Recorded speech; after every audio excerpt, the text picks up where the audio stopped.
Hello, Garland Nixon here, hanging out with my old friend Jamarl Thomas from Sputnik. We got a lot to talk about. Let's talk.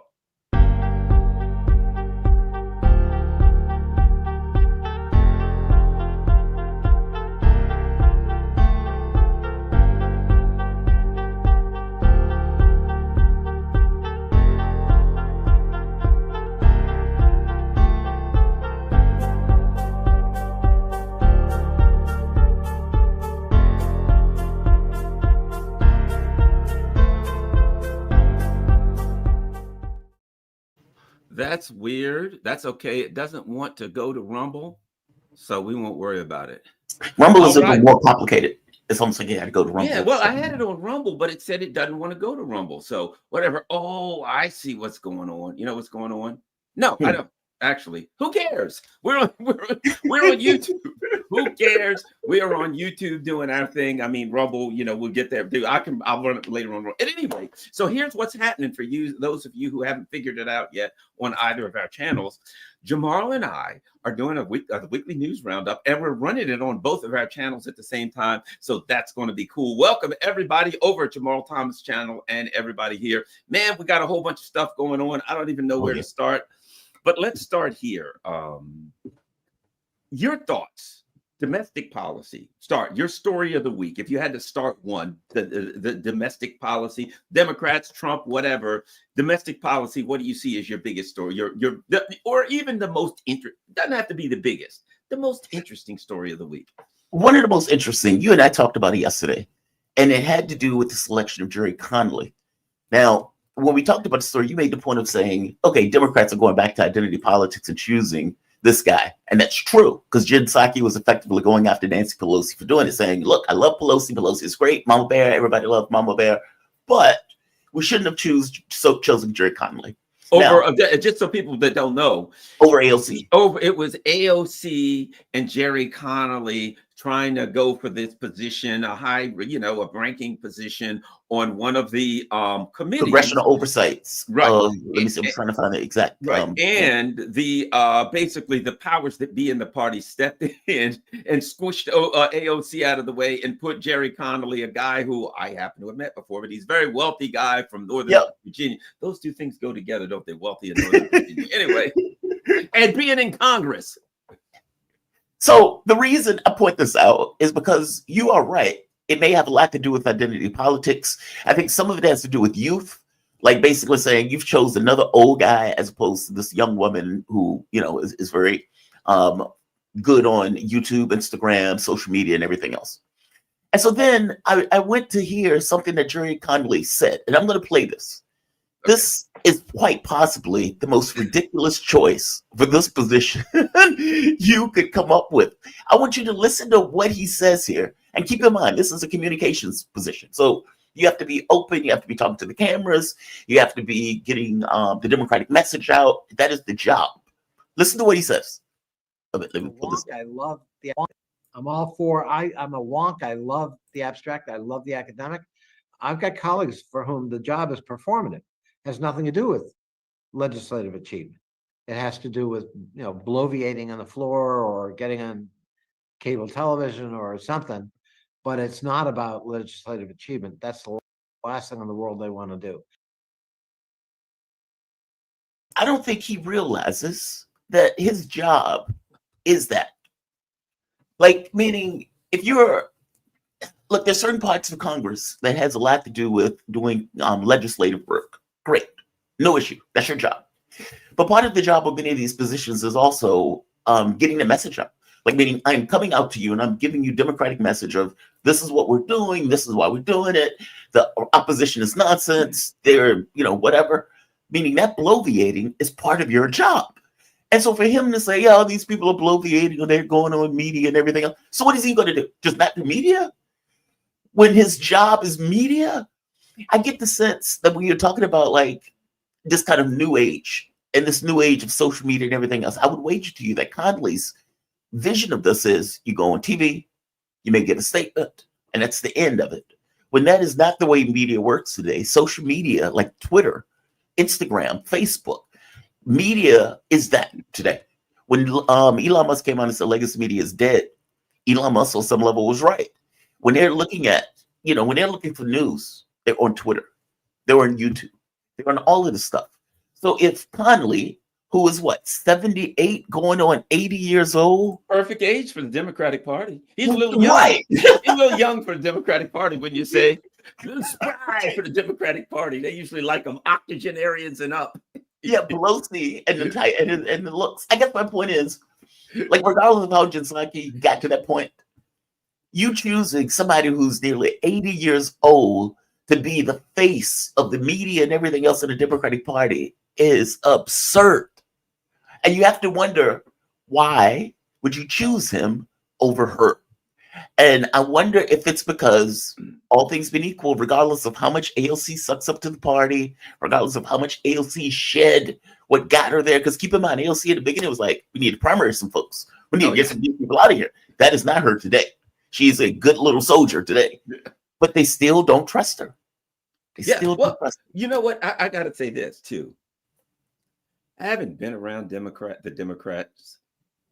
He represents their thought pattern. You know, the technocrat? Yeah. He's the technocrat. Why we must be about the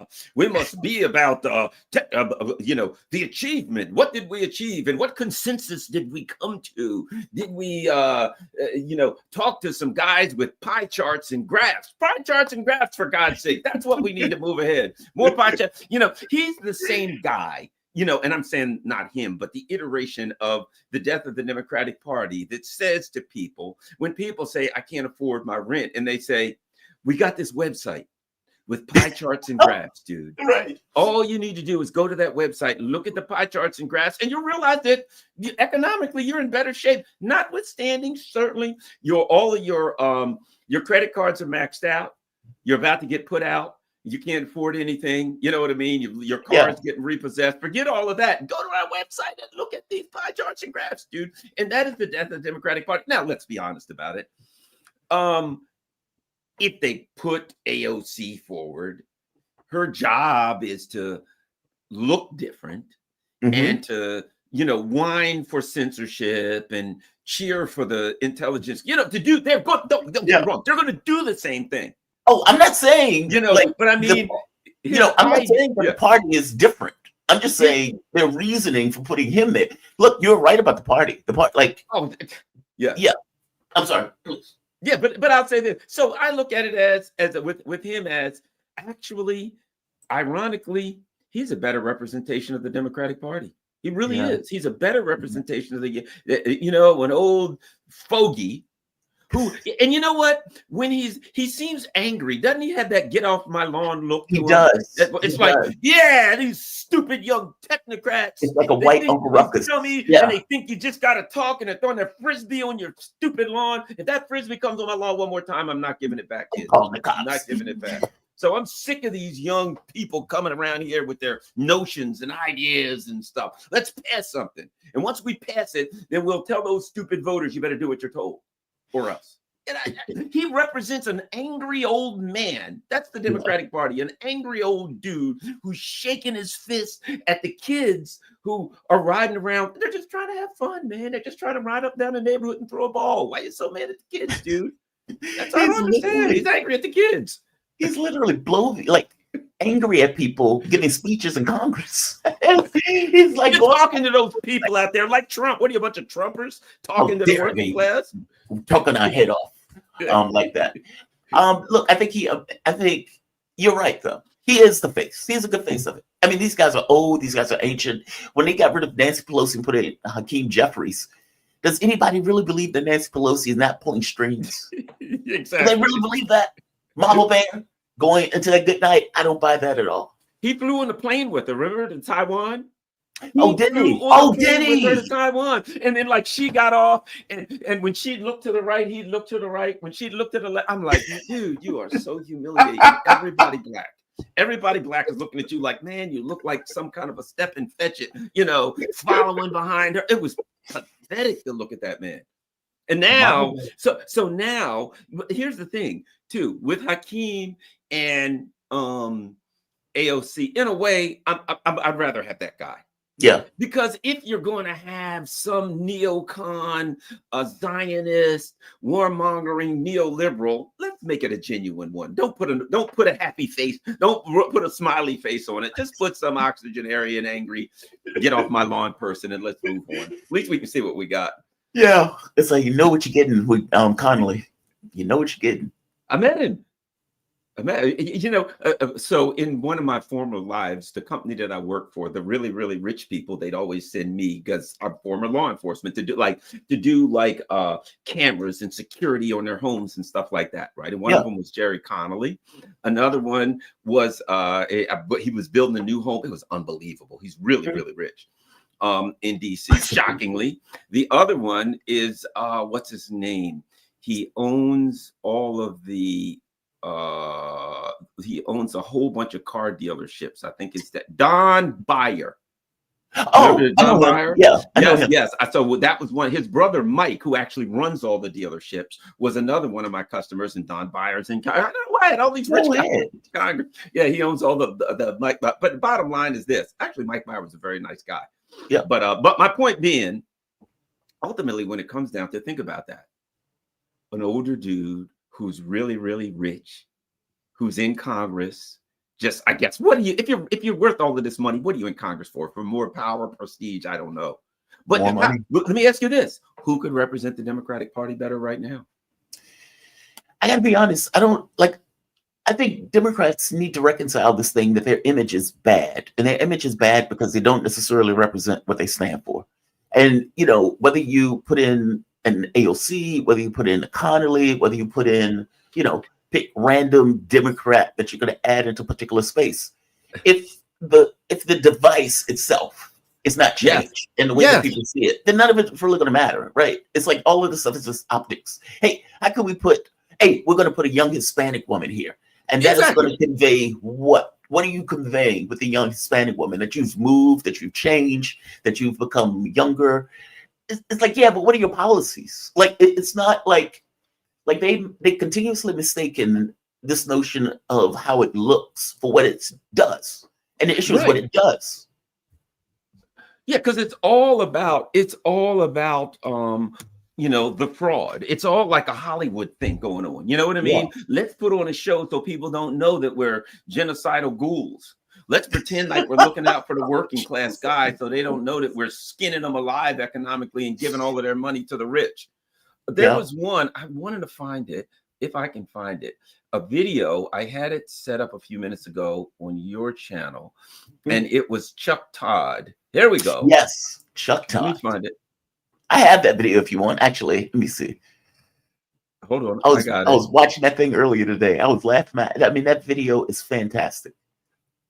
Because it gets across something that's very straightforward, like on my channel that I used to point out, that it's like, regardless of who you are talking to, Democrats have this kind of weird way of slicing up demographics. And it's like, for Black people, I'm going to give them something about jail, which I find to be so racist. Hispanics, let's get a bunch of Black voters. What are you going to do? Let's talk about jail. They're all let's talk about jail. We're going to have jail reform. You kind of look like racist when you're only relating to, hey, what about the Hispanic vote? Let's go with tacos. Right. It sounds so racist, right? When they say it, and they do it all the time. So we're going to try to find, I love this. We're going to try to find, give me a second. There we go. So everybody, we're going to watch Chuck Todd and listen to what he has to say about why the Democrats lost. I think it's critical. It is. To understand not why the Democrats lost, but the point I'm going to make, and I'll throw this to you, is the self-serving nature of all of their arguments, okay? So let's listen to Chuck Todd talk about the Hispanic vote or something crazy like that. When he was given information about the election itself, and I want to make a very clear point, they had this information during the election. They had this information during the election. And in no way did this information change the way Kamala Harris ran her campaign. This is Chuck Todd. This is always my favorite part about a post-election is the losing side suddenly shares memos that they never would have shared with you. And I got one from a Molly brought some today. Right. A strategist for a Biden super PAC circa 2022. sent me a polling memo that he had sent to the campaign, and there was a single. He wanted me to note a single observation that he had made at the end, and it was having to do with the Latino vote. And what was interesting, they were asking all sorts of questions, and they were testing the democracy question. And one of the things that popped out to this source of mine, and he put it in his memo and he circled it to make sure I didn't miss it, was that Hispanics believed in a strong presidency. They were more open to a strong presidency. And in fact, were more, so this idea of the authoritarianism and this and that. And there was another aspect to it. The democracy message really didn't ring true with Latino voters, especially if they're first or second gen. Because first, you want to see a democracy crumbling? Let me introduce you to El Salvador. You want to see a democracy that doesn't work? Let me introduce you to Venezuela. Let me stop right there. I'll tell you why. That is the equivalent of you know what that's equivalent of? Black males. A lot of black men voted for Trump, and I, beforehand, but this is going to sound shocking. I talked to some black men and said, "Why are you voting for Trump?" And most of them said the same thing. Man, things are too high, and when he was in, it was cheaper. We'll give him a shot. They didn't love Trump. They didn't hate Trump. It was actually a very practical decision, right? I'll be willing to bet there was a lot of Hispanics doing the same thing. But here's what's interesting. What did they say? Black people, then these black men are a bunch of, remember this? They're misogynist.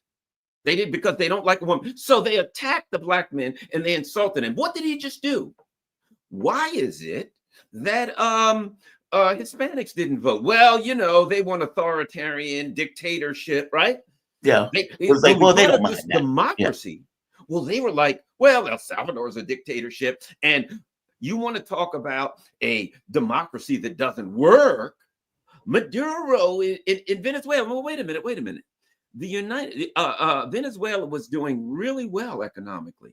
Mm-hmm. The United States maximum sanctions on Venezuela destroyed 99% of its gross domestic product. We sanctioned away 99% of their gross domestic product, and Chuck Todd says their democracy doesn't work. How well would ours work if we lost 99%? So to me, in the same way that they attacked black voters, men, and said they voted for Trump because they're a bunch of misogynist woman haters, he's attacking Hispanics, saying they don't like democracy. Why they're fine with, now, what did he say? They like a strong president. Okay, nothing wrong with that. And he goes, this question of authoritarianism, wait, whoa. Do you remember Bill Clinton used to say, better strong and wrong than weak and right? And right? That's right.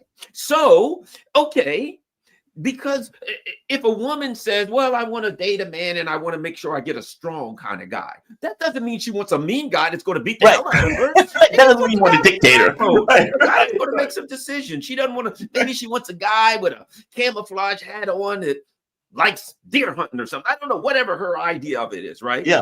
But he takes Hispanics saying, we want a strong president, nothing wrong with that, turns that into they want authoritarianism, and then goes to the neocon trope to start attacking Venezuela. That's why the Democrats can't be fixed, because he has to go with the neocon foreign policy. They can't question their foreign policy. They have to double down on it, and black voters are misogynist, and now we know, thanks to Chuck Todd, that Hispanic voters are authoritarian. Okay with dictatorships, right? He didn't say that they wanted the dictatorship, but they were just okay with it. Yeah. Like basically, they're fine with it if it comes out that way. Here's the thing, though. I don't think that's a Democrat thing. I think that's an American thing. Like when I used the intro and fault lines, I used to say, a context lens for the American point of view. What you just gave was a context lens for the American point of view. Like Chuck Todd, like in an American audience, that just goes over with no issue. It's understood. It's accepted, almost like, air to lungs. If you were in a different country, not so much, right? It's the American audience that gets that, eats that up, and just accepts that as normal. For example, I was around this Trump supporter, this Democrat once, and he said, yeah, Trump is a criminal. I said, well, what do you have to prove that with? Now, nobody has ever asked them that because everybody he sent it to were Democrats. It's kind of like that with Chuck Todd. He could say that. There's no pushback. It's accepted because an American point of view accepts that as a normal rhetoric in the way that we talk about these other countries. I agree with you. I agree with you. And add this. Now, he then goes on to say it's about, well, let's look at the rest of what he says. Because some of the stuff he says makes sense, but there's some holes in it. Let's just go. At the end, it makes perfect sense. Yeah. Let's go to the rest and see what else old Chuck Fraud, as Randy Granico calls it, Chuck Fraud, what Chuck Fraud has to say. And so it was one of those things that the Hispanic voters want a strong presidency, and they were more open to it, which was sort of this at the time. He was right, like Trump may make more inroads here than you think. And then the other aspect of Latino voters is that the Trump campaign targeted them on the same issues they were targeting working class white voters. Mm-hmm. And the Harris campaign targeted them as a community of color.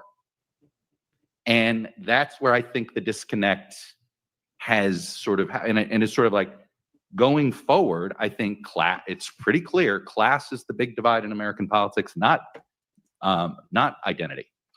And I think I think both parties are sort of now get that in many ways. And I suspect a different sort of Democratic messaging in the next 4 years because of that. I think both parties don't get it. You know how frustrating it is for him to say that? I mean, because it's like, I listen to it, it's like, well, no duh. Like, why would, like, look, man, if I am black, white, gay, straight, hermaphrodite, transvestite, whatever, I got to pay my bills. I got to pay for my car, got to pay for my insurance, got to pay for my house, got to pay for, my childcare. All of that is going to come first before anything else.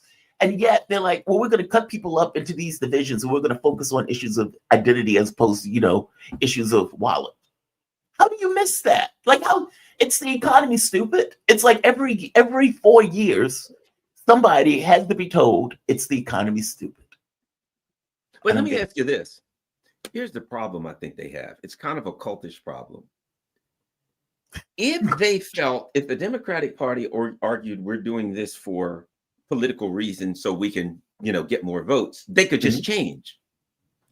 But they've taken this moral position. We do this because we're morally superior to the rest of you Trumpers, and you should, if you're not a Trumper, you should be a Trumper, right? Yeah. So when you take a position that what you're doing is moral and righteous, this pious self-righteousness, you can't do a U-turn on that, can you? It's like people are saying to Hollywood, look, you keep making these movies, and every one of them has 3 or 4 a diverse group of female superheroes that have no flaws, 0 flaws, right? And they're so powerful, they just beat up everything. And people are like, yeah, but okay, fine, one movie like that's good, but come on, can't we do something else here, right? And they're like, well, no, we can't, because this is the righteous thing to do. And we can't do anything that wouldn't be right. Once you take a moral position, you kind of paint yourself in a corner because you've argued that you're doing it because you're moral. So to change would be immoral, or to admit that you were full of crap all along. Yeah. I mean, but like that is, that's like America saying they're indispensable. I mean, it's just what you tell yourself, right? It's like, it's not cosmic. God did come in and say, we bestow this upon you. I mean, they don't even have a book saying God bestowed it upon you. They just taken the position. And I don't even give them the whole moral thing. I mean, let's be honest. The Democratic Party at one point was an economic populist party. And they decided we are going to take a huge amount of money from vendors and donors, and we are going to tweak our policies in the direction for those donors. And it just so happened that if you tweak your party in the direction of those donors, okay, what do the donors want? They want more money. They want more control. Yeah. And so it's like they intentionally went with this notion of race, identity, sex, and let's split that stuff up. And we're going to call that what it means to be the left. Right. As opposed to this economic stuff, because the economic stuff adversely affected the donors and the money that they wanted to get from those donors. Like this was policy. This wasn't, when Chuck Schumer I even got that video where Chuck Schumer said, well, for every lefty we lose, we can get a moderate Republican in Indiana or whatever the hell. Okay, well, that's what Kamala Harris did. Kamala Harris went with Liz Cheney. She went from pillar to post. She did everything in her power to get these kind of moderate Republicans that were tired of Donald Trump with the idea that I don't need the lefties. Hell, she didn't even go for the left, right? She just the international crime, the border, $25,000 just in case you want a house. It's like, okay, what if I don't want a house? Okay, well, sucks for you, bro. The most lethal military. That's the one I love. The most lethal military, and we'll stick with Israel no matter what. Yep, genocide, all of that stuff. And it's like, okay, well, how's the left in any part of this? You know, and then they say the left is at fault. The left is not at fault. You've slivered or sliced off this kind of economic populism with this and called this other stuff about wokeness and transgender kid surgeries and transgender surgeries in prisons. You did all that nonsense. You said, well, that's what it means to be the left. No, it's not. It's not. They did that on purpose. That's not a moral position.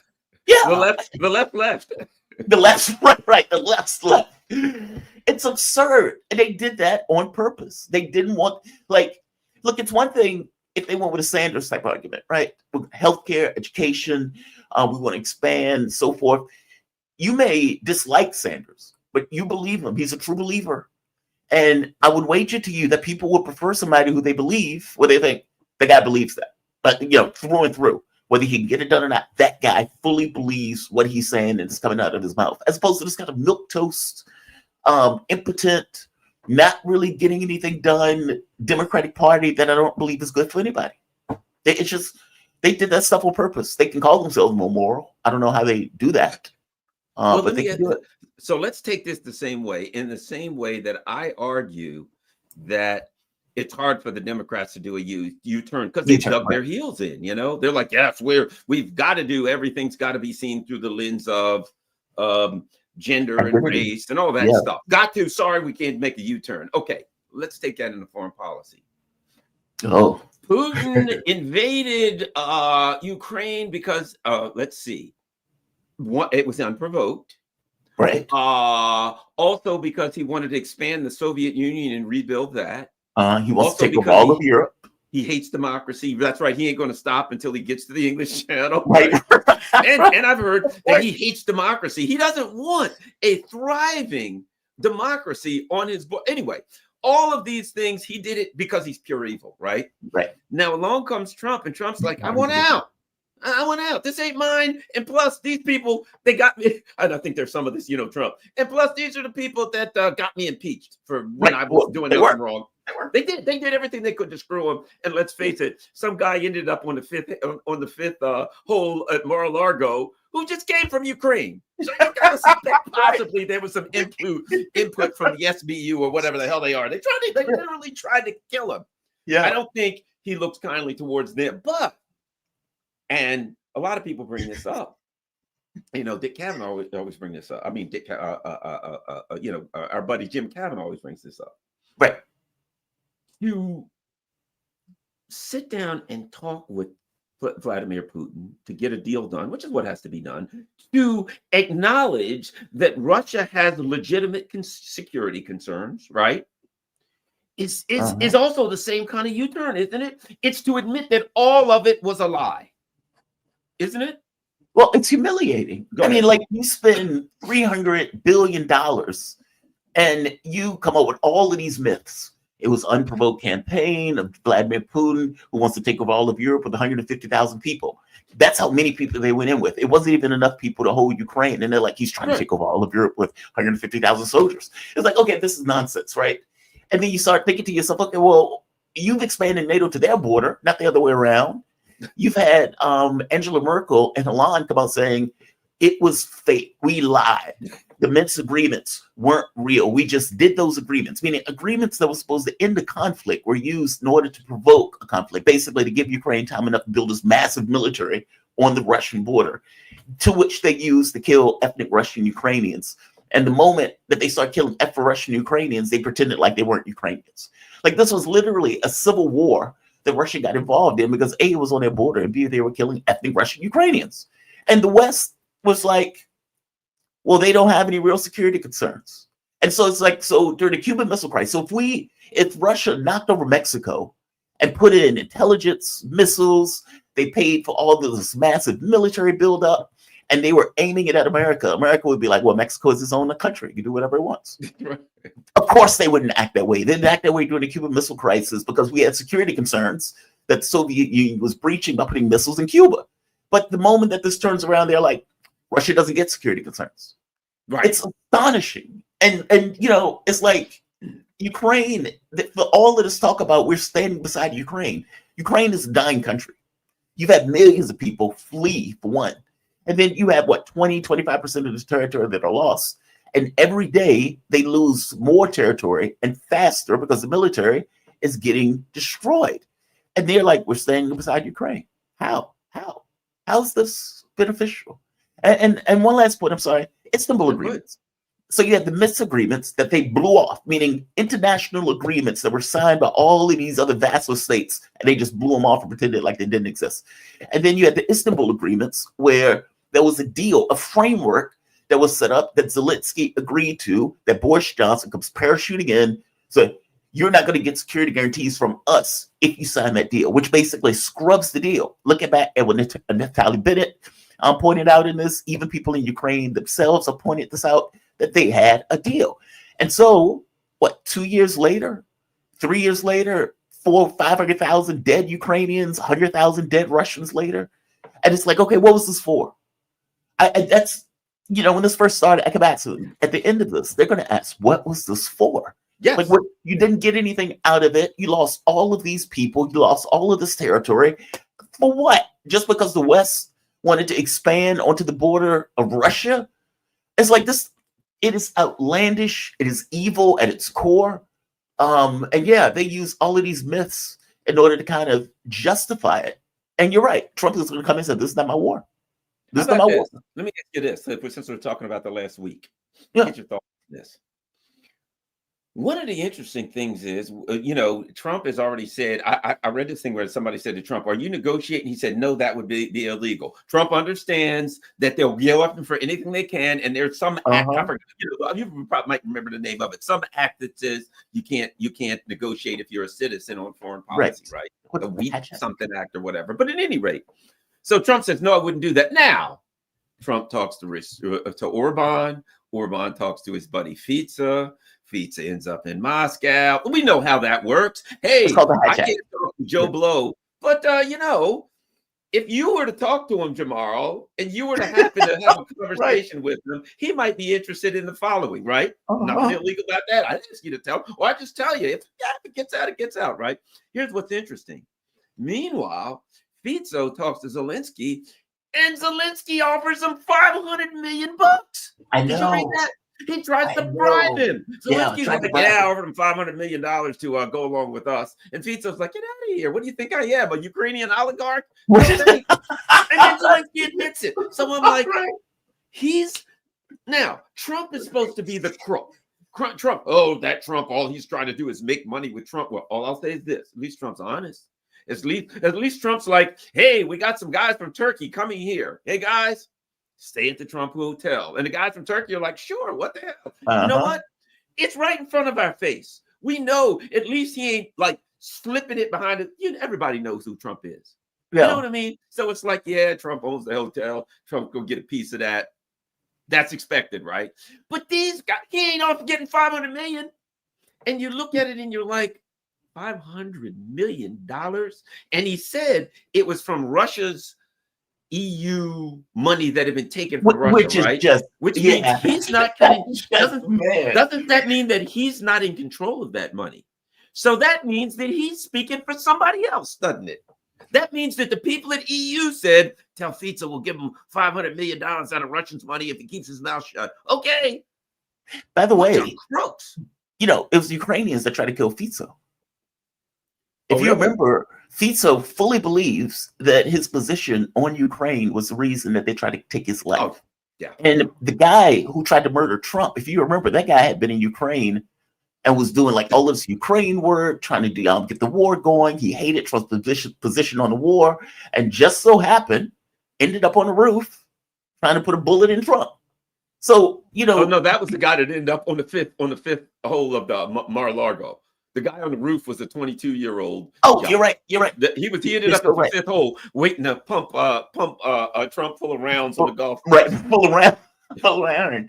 Yeah, you're absolutely right. But the guy was in Ukraine though. He was in Ukraine for a long time, and so it's like, Ukraine is not an issue with terrorism. I mean, look at what they've been doing in Russia. What it's Angela Duglia. She has a different pronunciation on her name than her dad because she's a woman, but Dugina, I believe. Oh, yeah. His daughter was killed, but it wasn't just her; it was several people that were killed. I mean, they just killed the general Krylov. Terrorism act, regularly. Yeah, they have no issue. The Crocus City Hall where they killed all of those people. 120 something people. They have no issue with terrorism, so it wouldn't be shocked. It wouldn't shock me at all. So it's like the guy who tried to whack him, or at the very least from the organization that tried to whack him, is now trying to bribe him. Yeah, that wasn't going to go down well. That wasn't, what it sounds like. I used to teach organized crime, and in the Latino gangs in South America and Mexico, they have a term. It's in Spanish, of course, but what it means is the silver or the lead. In other words, when we offer you the silver, a bribe, if you don't take the silver, you get the lead. You get the lead. Okay, and it sounds like that's the way they. Although what's weird is they led with the lead. They started off trying to shoot him. Darn, we shot him 5 times. He didn't make it. All right, tell you what. Fair enough. You survived that. Here's $500 million. And the other thing is this: what's going on there? They know Trump's trying to get a deal. And what's interesting is watching the Europeans right now. They're like all over the place. Oh my God, what are we going to do? How are we going to stop Trump from? Can we send troops? Let's do some more terrorist attacks. How about firing more rounds at the Crimean Bridge? They're freaking out. I mean, because think about it. I would say this. It's very possible that Europe is being deindustrialized as a direct result of this war. And I heard this French, I don't know who he was, but he was going down. He was like, we're paying 5 times more for energy. That energy is coming from the US. We're buying all of these weapons. I think he said like 75% of the weapons came from the US, meaning all of this money that Europe is pulling away and dumping into energy is coming to the U.S. in one form or the other, effectively putting money out of Europe. And then because of the energy costs, many of those companies are leaving Europe and coming into the United States. They even have programs to beef up entrepreneurship in Europe for the United States. And he was pointing out, he was like, we're losing all of this money and resources for what? And then you get Trump in, and Trump comes in and says, I'm now going to end the war. Thank you very much. So it's like you did all of that, and you still he killed it. Now, it's one thing if they thought, well, we're going to knock over the Russian government, and we're going to be able to steal the resources from Russia, in which case we can replenish ourselves from that after we balkanize Russia. Okay, that's one thing, but that didn't happen. That decisively didn't happen. The German government has collapsed. The French government has collapsed. What's his name? Starmer is hated. He's deeply, deeply despised as a leader. And so you may get a situation where the ADP wins that election. Nigel Farage is showing back up on the in the That's right. And you know what? If Nigel Farage runs, he'll probably win. He may win. I mean, people don't realize how hated these politicians and these political parties are. And it's not that people love this kind of right-wing shift. It's just the right wing is the only device that allows those people an option. Yeah. So it's like, okay, in Germany, now I'm paying more for energy. I'm paying more for gas. I have more immigrants coming into the country. I have, you think of all of these ills that are now part of it. And you're like, I'm blaming the government for this. I don't want this war. I'm sick of this war. We're spending all of this money for what? The gas that we used to get for cheap. Okay, that's no longer part of the mix. And now we have to pay all of this money. And you have to justify that somehow. And you try to justify by saying, well, Putin's a bad man. Putin's going to take over all of Europe. But at a certain point, you're like, okay, I don't believe that. Now, I get to the point, from my point of view, these governments have gotten to the point saying, whether we believe it or not, we're sick of this war. And when I was over there covering the elections in Europe, I kept saying, I was like, it's going to be a rightward shift. It was clear as day. When you were talking to people on the ground, it was very clear. We're sick of the way things are. We don't like the way things are. Things are costing more. Inflation is going up. We have all of these immigrants. Like, it was this constant refrain that kept coming up over and over again. And every so often when you talk to a liberal, they say, oh, those people are just racist. Those people are just ignorant. And it's like, okay, you guys are in a bubble. You're in a damn bubble. No, man, it's fascinating. Like, you know what? Don't you think? Can't you also compare this? Like, I before the election, I kept saying Trump's going to win. Trump's going to win. Why? And I always like this. I'm not the person to read all of the tea leaves, right? I'm a person to go talk to people on the street. And I don't live far from Baltimore. I got cousins, I got relatives in Baltimore. What's happening? Man, we're voting for Trump. Really? Why? I go down the street, I see a brother on the back of his car, Trump sticker. I've never seen such a thing in Baltimore, right? But when I ask them why, they're like, man. And they said this, man, we've been voting for Democrats in this city since the 1960s. Yep. And look around. Same crap. It's what you said. People are so tired, and they're looking around saying, is there anybody saying anything different? Not that they even have confidence right that the other person's going to change. But it's like, you guys are saying that, what should we do? We're suffering. We should keep doing the same. We should double down on the things that, they want out of the war. They want cheap energy. You know what's funny though? And this is Trump. Have you heard what Trump has said? Yes, we've got he said, Europe's got to pay more. They've got to go up to 5% GDP for their military spending, right. And they need to buy more gas and oil. And I'm thinking, you know what Trump's like? It's like, you ever take a rag that's just about out of oil. It has a little teeny bit of moisture, and so you squeeze it harder. That's Trump. This is Europe. Is that rag? And he's like, ooh, there may be a little bit of moisture left in this rag. Squeeze. You know why he's doing that though? Because that defense spending is coming back to us. That's why he's squeezing up for that last dot. But again, Trump is not going to come to them and say, hey guys, you got to buy more because the Russians are out to get you. No, he's not. He's just going to say, give me your money. Hands up. More. Hands up. Empty your wallet. Like, you want defense? Okay, pay enough. Pay for the defense. It's like the mob, right? That's a nice building you got. That's a nice little Europe you got there. You want to keep it that way? I mean, yeah, man, it's fascinating to me in the way that they've allowed themselves to be ranked like that. Like, it's astonishing. Like, if you were the US, and then it works on two ways, right? Because in one sense, either they have this thing where it's like, okay, well, we're going to get benefits from NATO expanding and from the oil and everything else. And if there's a war, our thinking is that war is going to be fought on European soil. Right. Like, we're safely away. And so in the same way that Ukraine was used as a proxy against Russia, all of Europe will be used as a proxy against Russia, with the United States being further away. Now, Russia has said, look, that's not going to work. You're not safe. You will also get hit. But I strongly suspect that the way we're thinking about it, if anything happens, it happens on Europe. Yep. It's amazing. Like, you know what else? After World War II, the U.S. was in a good position. Why? Russia was bashed to pieces. China was smashed to pieces. And from war with Japan, Japan was nuked. Russia was trying to rebuild. Everybody was smashed except us. Yep. So I kind of think that they're like, it'd be kind of nice if we had that happen again. And Europe and Russia beat the hell out of each other, and they got all smashed, maybe China, whoever. And then we'll go back to 1946 and all will be, these people are totally nuts. That's called the end of the world. Yes. But I think you've spent a lot of time in Europe. Yeah. And to me, I don't see any way for them to turn back. This is going to sound weird in a way. The ruling elite of Europe have been robbing the hell out of a lot of countries for a lot of centuries. I'm just saying, the arc of the universe, but it bends towards justice. You know what I'm saying? So now, the very same country, the U.S. that helped them rob and steal and do all this kind of stuff. Now we're colonizing them. And they went along with it. When the U.S. said, oh, we're going to sanction Maduro and Venezuela, they're like, yes, let's do it. How about Syria? Oh, my gosh, yeah. Africa. A lot of Americans don't know this. For all of the talk that the Democrats have about how they love Black people, the continent with the countries that have the most amount of countries that are sanctioned by the United States, of course, is Africa, right? Yeah. So Europe went along with all this stuff.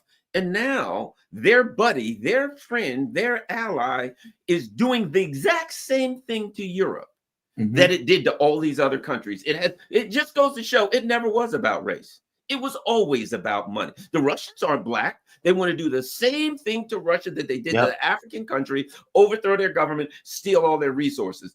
The Europeans don't have resources, but they have a market. So they want to take over their market and sell them everything at exorbitant prices.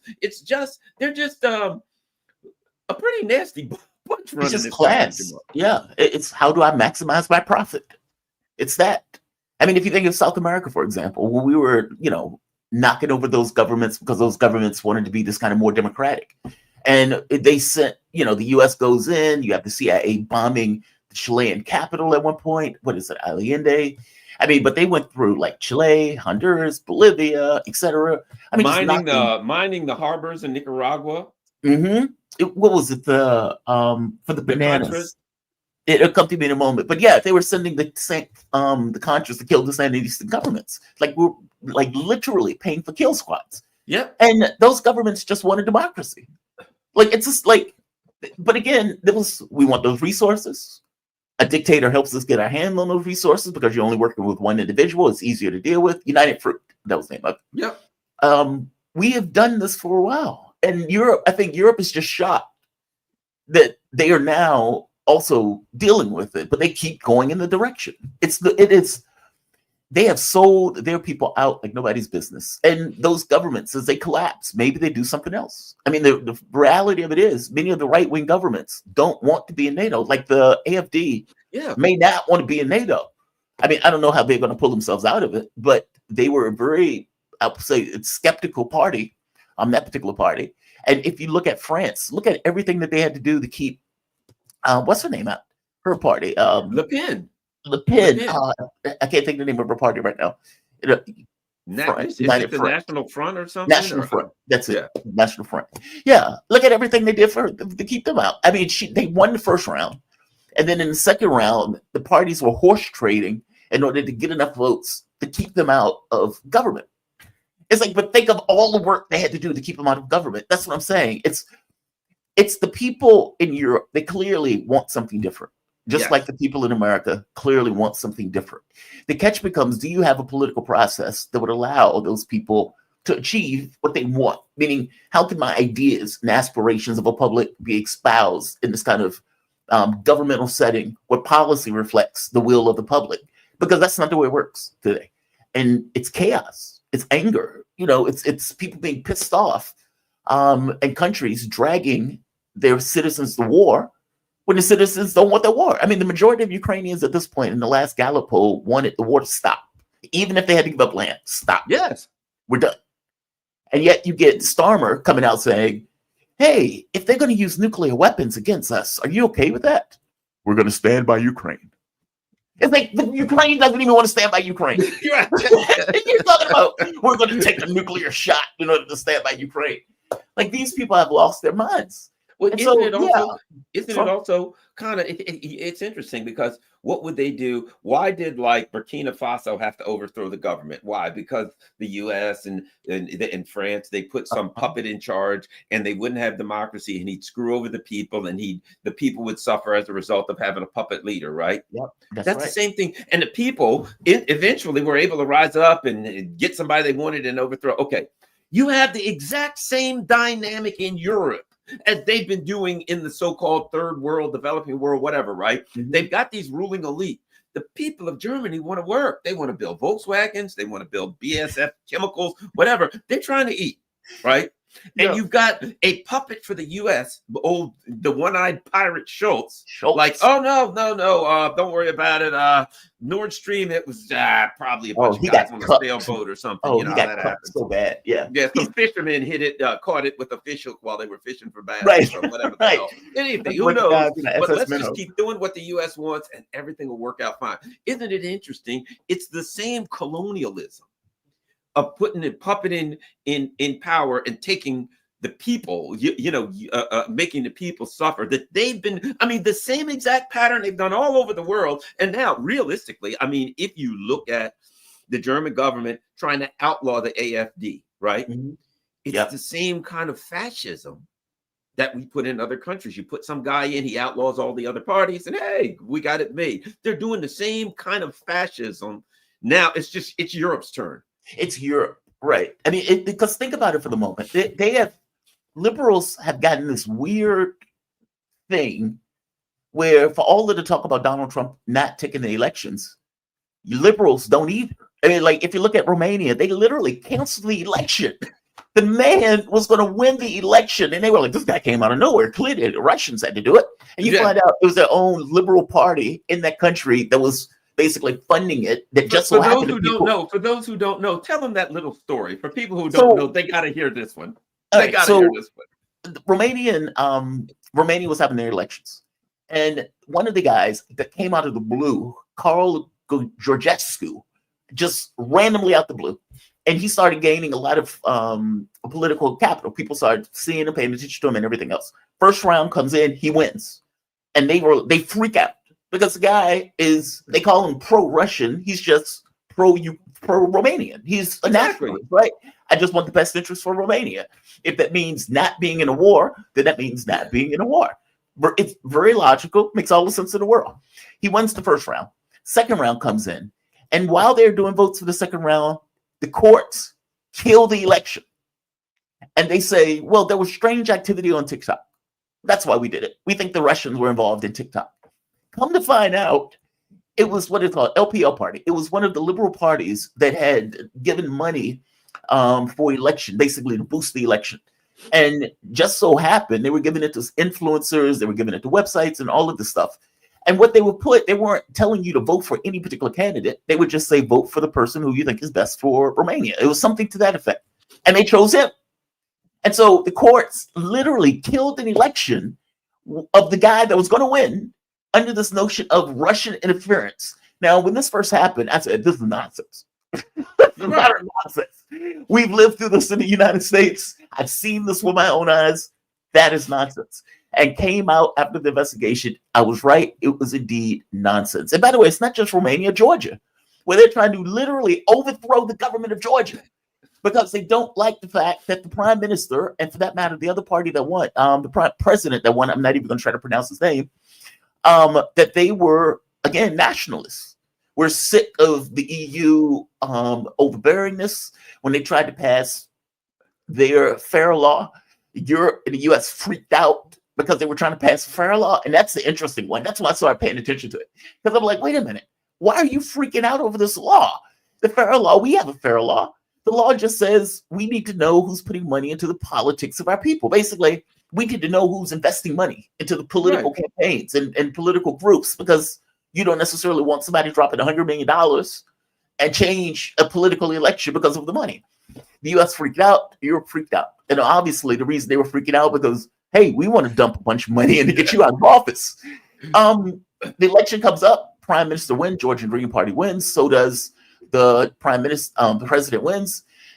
French-born, well, I call her a spook, but French-born president of Georgia, Salome, was it Zorbasvili, freaks out, works with Europe to have protests after protests after protests, a third of which of those people weren't even Georgian. They were from other parts of Europe. And they would have these protests every night over and over and over again, trying to create a second Ukraine situation where they have like a Maidan 2.0. And the Georgian government says flat out, we are not going to allow another Maidan. Yeah, in those words. And they use those words. Yeah, and they would not tolerate it. They had oceans of policemen preventing that from taking place. And then Europe tried to pass sanctions because, the protesters were holding lilies. They were holding lilies, and they had their guns and their boots on their throats. And it's like, no, they weren't holding lilies. They were using guns and cannons and all this other stuff, going Molotov fireworks, fireworks all over the place. So it's like, get the hell out of here with that nonsense. But that's what they did for Ukraine, right? These were just peaceful Nazis. That's all they were. And it's like, well, no, they weren't. They were violent protests. They were trying to overthrow the government. Orban and what is his name? Slovakian one, Fico. Orban and Fico prevents the sanctions. They're like, look, you're not doing that. We're not doing that again. The U.S. passes sanctions. on the Georgian government for it. But the Georgian government is like, we are not going to allow Maidan 2.0, full stop. And so Shalom Zobrasvili, who proclaimed, I'm not leaving. Well, she lost the election. She's on her way out. And she even threatened the government recently saying, you better have new elections.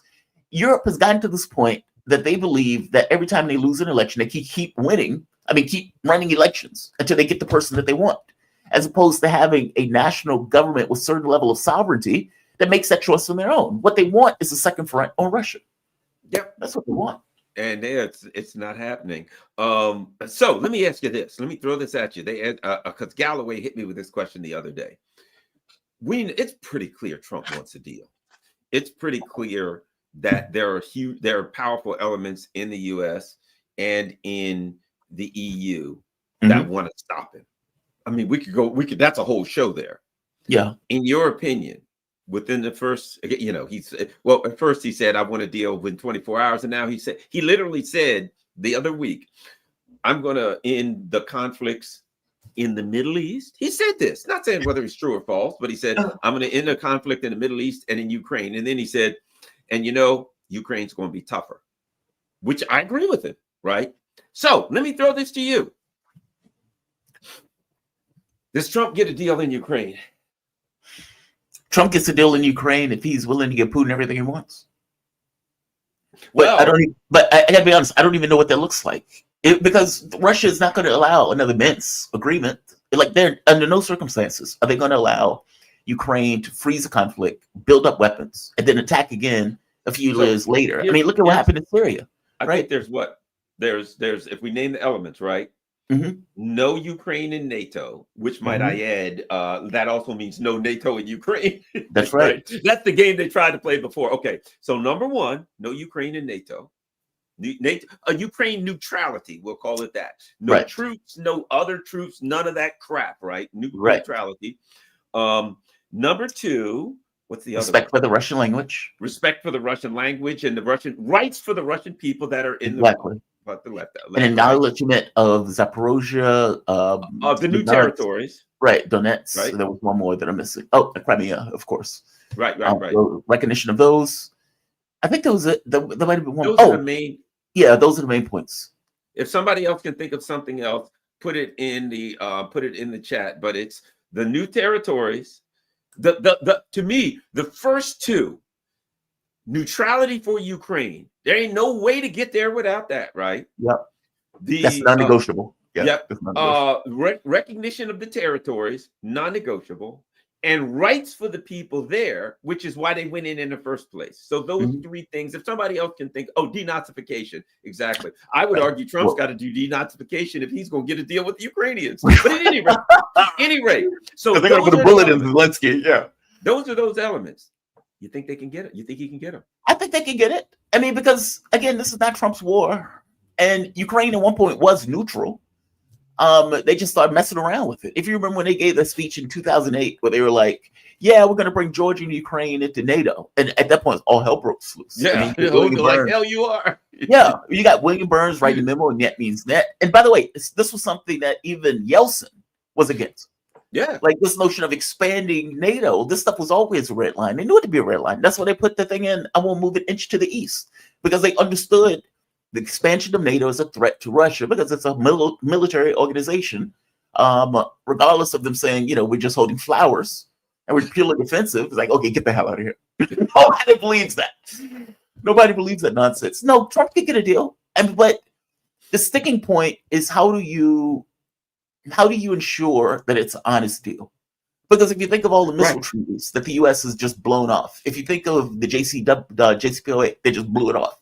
If you think of Minsk agreements, they just blew it off.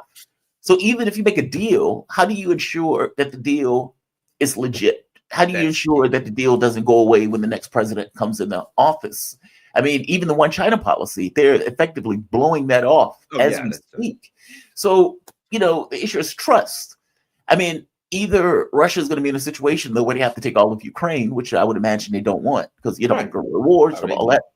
Or you find some kind of way to have a deal where you can ensure that both sides of the deal are sticking to it. And that might be this notion of security guarantees from Russia and Ukraine, basically where Russia and Western powers have some level of security guarantee for the security and the safety of Ukraine. I don't know how they do that though. I got an idea. Please. Troops from another country. Like What country? China, Oh. like African troops, like some, you know what I'm saying? Yeah. That I'll bet you peacekeepers. this, and I'll bet you this. If you think about it, if you are, and Lavrov's a brilliant guy. Lavrov Yes, is nobody's fool, right?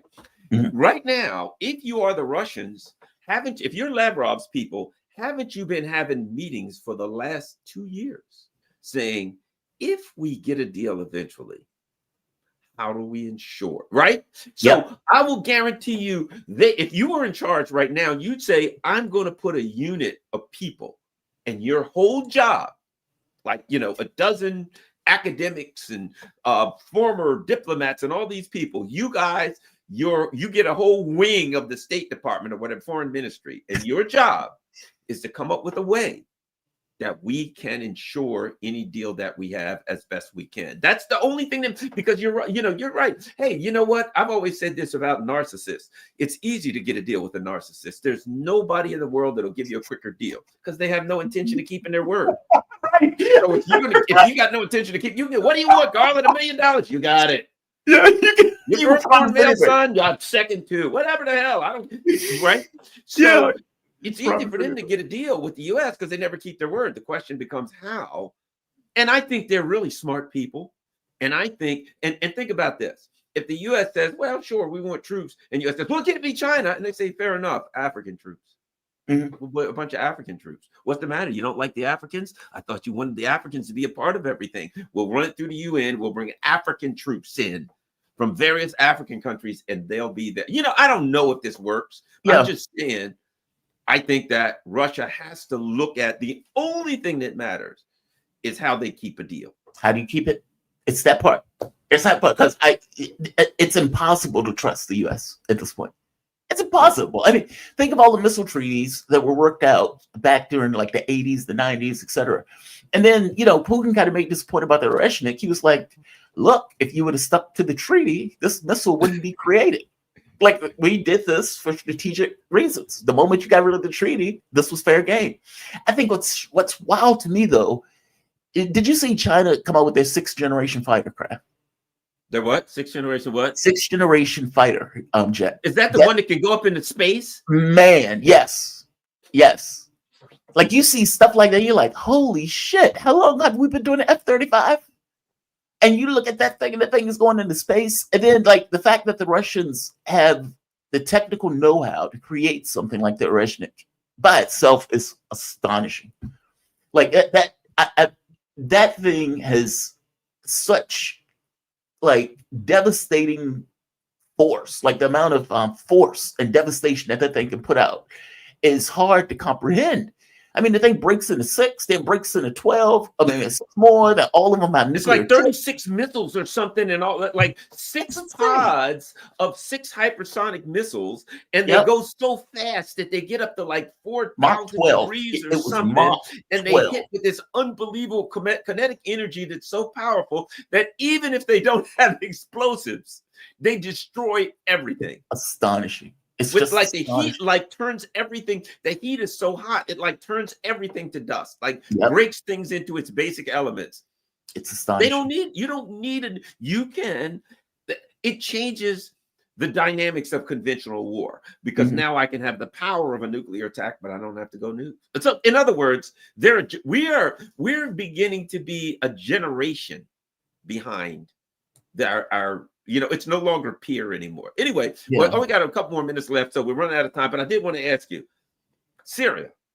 So the Erdogan et al. Overthrows is Syria. Now, pretty much, yes. I'm glad you said Erdogan because he tried to be like, I don't have anything to do with this. I don't have anything to do with this. But immediately, the immediate reaction is, Putin screwed. The actors of resistance, everybody screwed. The Israelis won. I looked at it and I'm like, man, you got a country full of ISIS crazy people that's going to be fighting each other that you take ownership of. Now Erdogan hates the Kurds. Now they got this. They got some guy apparently who's able to exists for 4 days with no water and can stay in a cell for 3 months at a time and doesn't even need a shave. It looks like he's gained weight. I mean, it's a strange country. What the hell's going on there, Jamarl?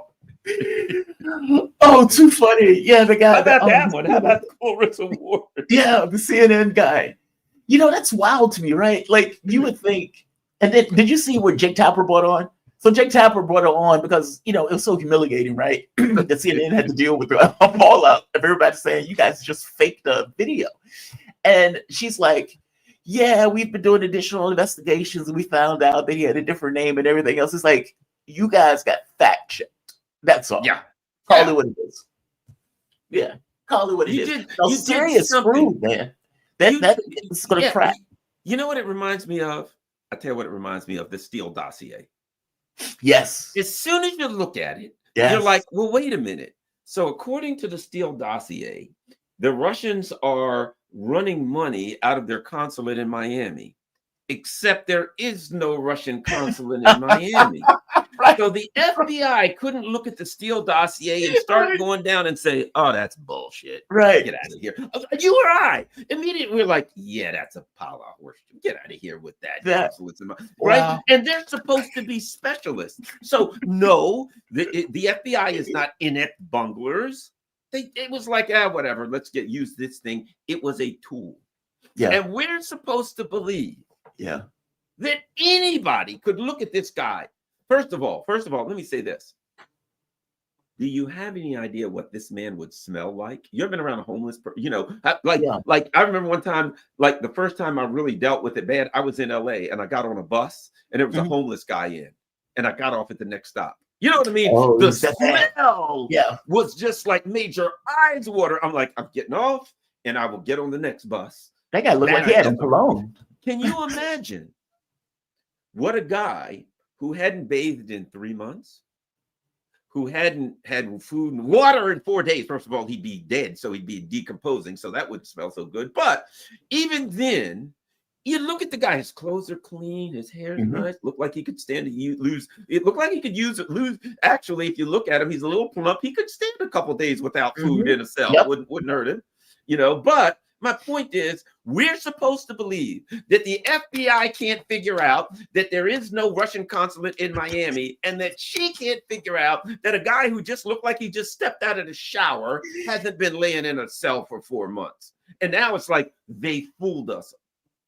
No, Well, and you ain't gonna fool us. Yeah. Well, you know, Clarissa Ward said once before that I think it was some article where she pointed out that she was like radicalized in Syria, where she was like angry at the Obama administration because they didn't overthrow the government and all this stuff. And she was like, you know, yeah, I was supposed to be a reporter there, but, you know, I had my point of view. I'm not saying they should overthrow the government, but they should overthrow the government. It was that kind of thing. So it's like, okay, so you have motivated reporting. Your reporting is going in a very specific direction.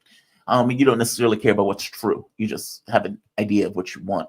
That Syria is going to collapse. I mean, they have been killing Alawites. They've been doing assassinations. They've been killing people in the streets.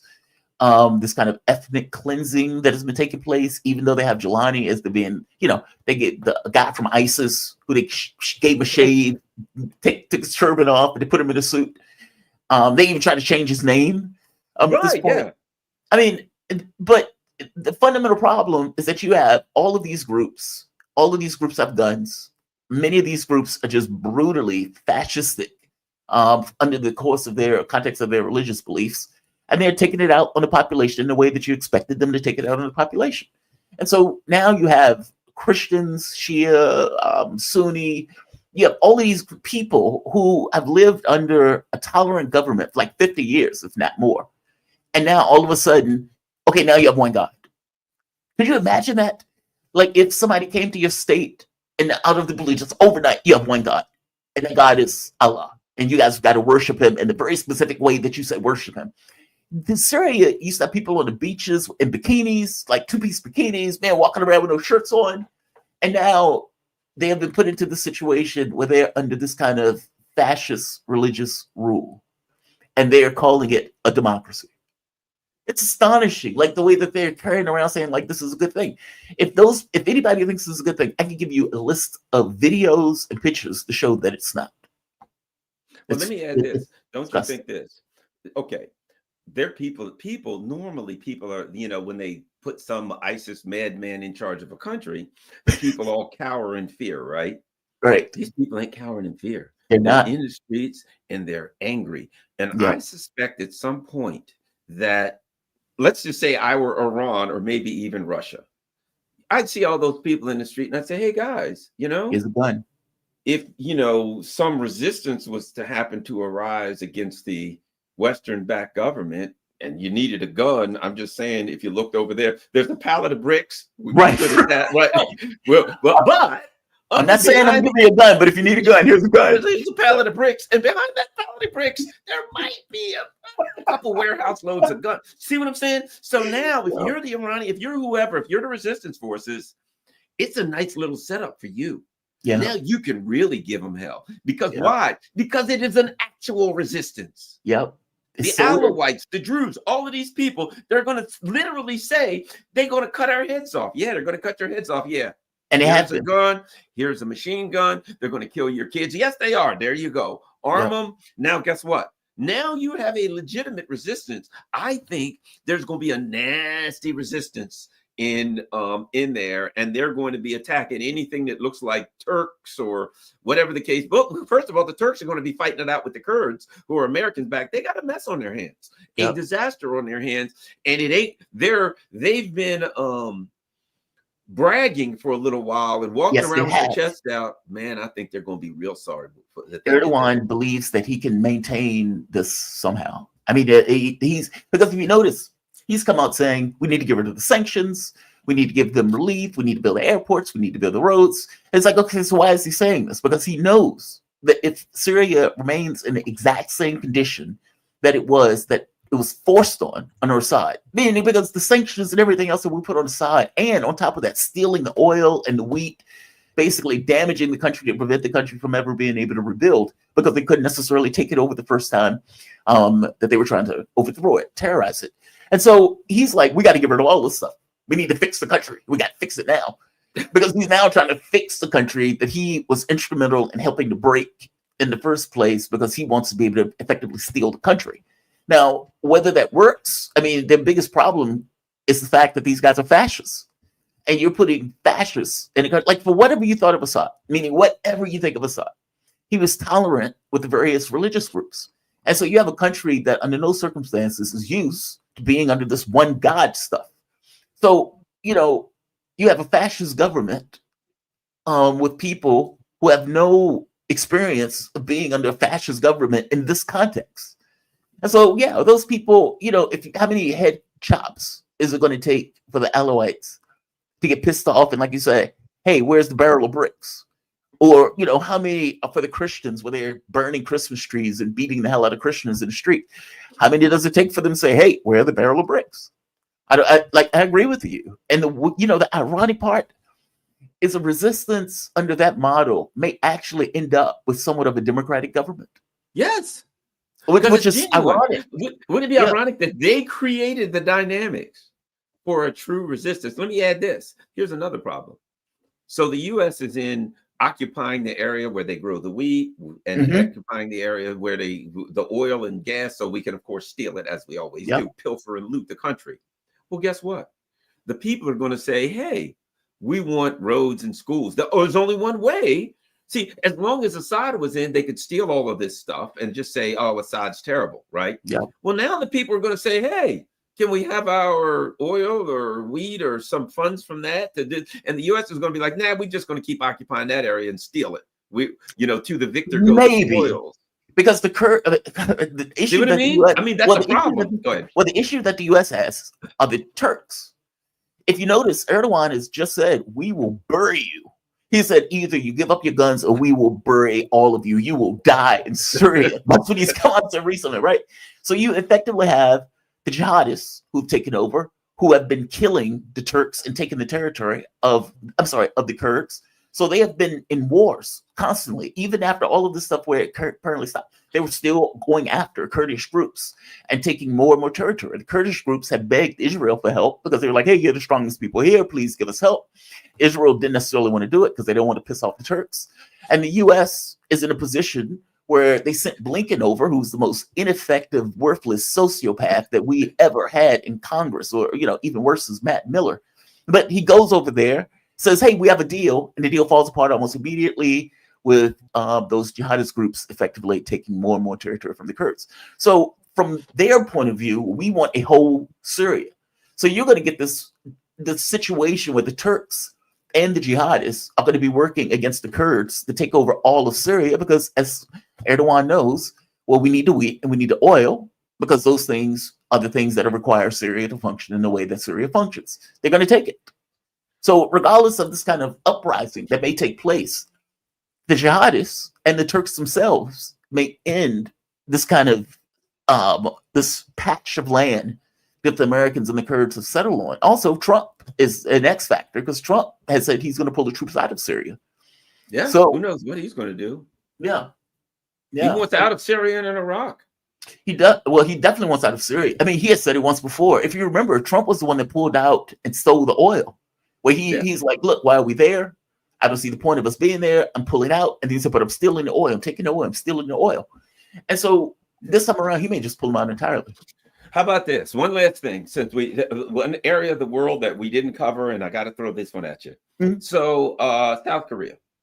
So man. The South Korean president comes out and says, all right, I am a military dictator. Well, the parliament comes out, they fight back, and they stop him. Right now, here's what happened. So Jake, another sociopath, Sullivan, is doing an interview. And here's what the guy asked him about the I did a statement analysis that I sent analysis on it, right? So the guy's asking him about the South Korea coup attempt, right? And the guy says this: did you see that coming? Here's what he says: I cannot say that I saw the declaration of martial law. Always be wary when somebody starts off saying, I cannot say. We didn't ask you what you can't say. We asked you what you could, right? I can't admit to it. I cannot say that I saw the declaration of martial law coming and then have it reversed 24 hours later. So but now think about that. Think about that. That statement doesn't say anything. He Like says, that statement I can't say that I saw it coming and then get it reversed. So when you add that, it negates the first part. It's like the first part negates the first part. Investigations and statement analysis. And I put an example. A guy says the investigator says to a suspect that so the guy suspected of killing his wife. And the guy says, did you know that your wife was coming home at 7 p.m.? So this is what the investigator says, right? And the guy says, I did not know that she was driving her mother's car home at 7 p.m. Right. Right. So you put a caveat in there. So you could very well know that she was coming home at 7 p.m., but you can say no. Right. Why? Because at some point you may find out that I did know. And then I could say, no. What I said was I didn't know she was driving her mother's car. Of course I knew she was coming home at 7 p.m. I had no idea she was going to be driving her mother's car. So he says, did you know that they were going to try to overthrow the damn government? And I didn't know that they were going to do that and it was going to get overturned within 24 hours. In other words, if he was honest, he'd say, well, we planned it, but damn it, they overturned it in 24 hours. Sons of bitches. Jesus. But the first statement was non-committal. I can't say that I knew that. Right. If you think about it, that's telling, isn't it? Why can't you say that? Well, because they go to jail, because it would be illegal, of course. Yeah, he's like, I can't say that I knew that. I can't say I knew that was going to happen. It's like, okay, but did you know it was going to happen though? But I can't say I knew it was going to happen. I can't say. It's weirdly honest and dishonest at the same time. It's like a superposition of honesty and dishonesty. It's super weird. No, I agree with you, man. Like I kept, from my point of view, a lot of this stuff has to do with Trump. And what I mean by that is it's almost like they're trying to Trump-proof the world. Like Donald Trump comes in and says, look, I'm going to stop wars, not start them. That's what I'm going to do. I'm going to stop wars, not start them. Now, is he telling the truth? Who the hell knows? It's Donald Trump, right? He can mean and say some of anything. But what if they believe him? Like, what if they actually earnestly believe what he's saying, or at the very least, that's some kind of fear of what he's saying? Okay, well, when Trump was in, he made deals with North Korea in order to stop them from firing missiles in the Sea of Japan, which shows on some level that, hey, you actually can, reach out to countries and come to deals to stop them from doing that. Okay, but the U.S. didn't like that. And if you remember, they criticized them constantly over the fact that he was willing to do that. Oh, I can't believe an American president is willing to meet with this North Korean dictator. It's like, okay, who the hell is he supposed to meet with? It's not. No. It's like, who? Like, what mythical beast or figure do you think he's going to meet with? But they hated it. They hated it. And if they think he's going to come in and do something similar now, okay, maybe we need somebody else in South Korea that we can trust. Maybe it's that, right? And so it's like, from their point of view, you have the South Korean delegation that went to China saying, hey, why are we fighting these guys? Why are we, teeing up against China? Why are we allowing ourselves to be used in this way? And then all of a sudden it's like, I need to declare martial law because we don't believe that, everybody is on board. We think that they're North Korean people who have infiltrated the North. Yeah, that's right. They forgot about that. They blamed it. He blamed it on the North Koreans. Yeah, I had to do it because they were. And then later on, didn't they say he was lonely or something? But he was lonely. Okay, right. I love that. When they were doing the investigation, they found out that he was trying to start a war with North Korea. Because if you remember, North Korea started sending garbage and all of this stuff into South Korea, and they kept saying, "Stop fucking with us," basically. "Stop, leave us alone, leave us alone." And what they were saying was because he was dropping flyers in North Korea, right, and like flying stuff in North Korea. North Korea looked at that as a provocation, right. And so on the other front, it's the belief that the South Korean government won't be, let's say, as obsequious to the United States in regards to Parliament, because Parliament could say, "Well, no, we don't want to fight this." And he lost Parliament. It makes sense. He lost last election. The opposition won in Parliament, so that's right. Their guy. But isn't this interesting? He's their guy. Parliament's the opposition. And he tried to eliminate the opposition. He tried to eliminate it. And by the way, that Blinken and these guys weren't involved. Got impeached, and then the leader who came in after him got impeached also. Got impeached this morning or last night. Oh, I mean, it's just astonishing. Let me go on with this Blinken. So the guy says, he asked him, right? And then he says, no, I didn't see that coming. Yeah. And then he goes, but we had January 6th. And he goes on and starts talking about Sullivan. After they ask him, did you see it coming? Yeah, right. So the guys interview him. He says, did you see that coup attempt coming in South Korea? He says, no, I didn't see that, and the reverse within 24 hours. Yeah, we had that, but then we had January 6th. Let's not forget him. And he just starts talking about January 6th. January 6th totally changed. I'm sorry. That was worse than January 6th. Infinitely worse. I mean, because that martial law declaration expelled Parliament, meaning Parliament wasn't supposed to meet. The press wasn't supposed to put anything out that wasn't under the government's control. There wasn't supposed to be public protests, like meaning people getting together. And if you remember that night, you had a situation where the public was literally holding off the military to give Parliament time to vote down the martial law. And you could see them fighting. The people had their cameras. Basically, everything was going to be filmed in the way they were doing it. And the police were trying to break through. You had these old men like running to Parliament to get the Parliament in order to vote that nonsense down. Women, one blind woman. Yeah. One of the Parliament members was blind at like 60, trying to fight her way in there. I mean, you got to give these people heroic. That's astonishing. I've never seen anything like it. I mean, they fought for their government. First of all, January 6th wasn't the government. That's right. It wasn't the government. Number one. Number two, they weren't armed. Right? That's right. And so here you got the government, the president, sending in special forces. Like Goons. They had special forces helicopters landing on Parliament building, rappelling on ropes and stuff like that. Apparently, I don't know if you know about this, they had this plan to kidnap leaders of the opposition party, right? Kidnap them. So you're gonna overturn Parliament. You're gonna kidnap members of the opposition party, and then you're gonna start a war with North Korea. That sounds like. That's why I say I ain't 100% convinced that they're going to let Trump ever take power. Because let's face it, if you look at Syria, their handiwork there. If you look at their handiwork in Ukraine, their attempted handiwork in Romania, their attempted handiwork in Georgia, and on in South Korea, I ain't real convinced yet. I'll believe January 20th when I get to it. Until then, you got to be skeptical. I mean, President J.D. Vance, I suspect J.D. Vance is more of a true believer in that stuff than Trump is. But either one of them. I don't know. I ain't convinced what these people. I never thought, usually, every 4 years people say this is the last election, and everybody goes, "Come on with your crazy conspiracy theory, stop there." And then we have another election. Right. There is so much. Let me ask you this. Let me know if you got to go. If you got to go now. Oh, I'm fine. Yeah. We're fine. Let me ask you this. Just think of the amount of dirt if they start digging around. And they're like, well, let's just look at the emails of what they might have emailed to, I don't know, Twitter, because they didn't like what Garland Nixon or what this Jimmy Dore or whoever. Let's see. Let's look at the emails they sent to YouTube. Oh, yeah, we want to take this Mark Sloboda off and this person off. Let's look at all. What? Just think. If they start looking at the documentation, just think if they go into the FBI and they find all of these emails going back and forth. Yeah, we're going to stop Trump. Hey, we got nothing on them. That's okay. It never stopped us. We're going to get them anyway. It never stopped us They before. start looking at the cables between MI6 to CIA, blah, blah, blah. Who's Joseph Mifsud?